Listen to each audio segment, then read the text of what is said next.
কেন্দ্রের তৈরি আইনের বিরোধিতা করে দেশজুড়ে চলছে ট্রাক চালকদের ধর্মঘট। বুধবার সকাল থেকেই এর তীব্র প্রভাব পড়ল পশ্চিম মেদিনীপুর জেলাতেও। সকাল থেকে মেদিনীপুর শহরের পেট্রোল পাম্পগুলিতে তেল নেবার জন্য হুড়োহুড়ি পড়ে যায় বাইক আরোহীদের।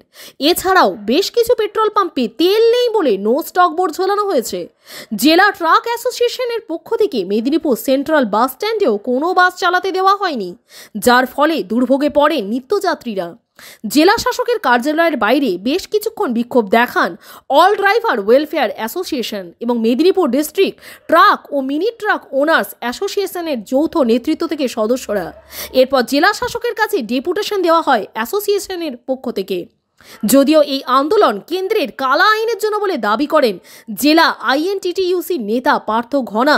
যৌথ নেতৃত্বের পক্ষে রাজু মল্লিক তিনি বলেন, এটা কোনো ধর্মঘট নয়। কেন্দ্রের সরকার একটার পর একটা যে কালা আইন পাশ করছে, মানুষ মারা চক্রান্ত করছে, এর জন্য জেলা জুড়ে সমস্ত ট্রান্সপোর্ট সহ পরিবহন দপ্তর বন্ধ রেখে এর তীব্র বিরোধিতা করে বিক্ষোভ দেখাচ্ছে।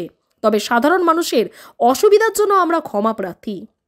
কোনো স্ট্রাইক করেনি, এটা কেন্দ্রের সরকার যে কালা আইন তৈরি করেছে একটার পর একটা। কিছুদিন আগে দেখলেন চাষিদের উপরে হলো, তারপর দেখলেন আপনার ওই খেলোয়াড়দের উপরে হলো। কোনো আইন মানছে না, গায়ের জোরে সব আইন লাগু করে মানুষকে মারার চক্রান্ত করছে।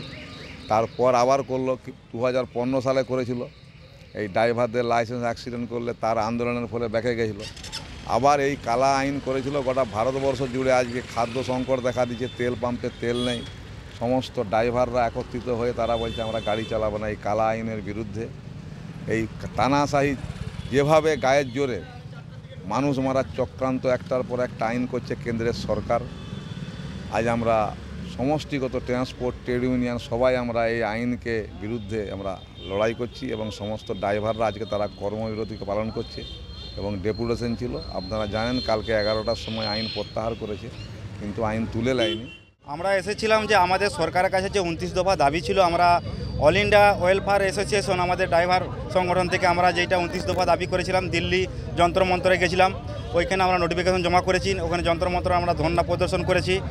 আমরা সেই বিষয়ে আমাদের অল ড্রাইভার ওয়েলফেয়ার অ্যাসোসিয়েশন থেকে আমরা সমস্ত যা করা করেছি, কিন্তু এখন সরকার আমাদের সেই সুবিধাটা না দেখে, ওই 29 দফা না দেখে উনি একটা আমাদের কালো কানুন পাস করেছেন যে ড্রাইভার যদি পথের মধ্যে কোনো অ্যাক্সিডেন্ট করে পালিয়ে যায় তার জন্য 10 বছর জেল, 5 লক্ষ টাকা জরিমানা, এবং সে যদি সেই ব্যক্তিকে হসপিটাল পর্যন্ত পৌঁছে দেয় তার জন্য কম করে দেওয়া হতে পারে।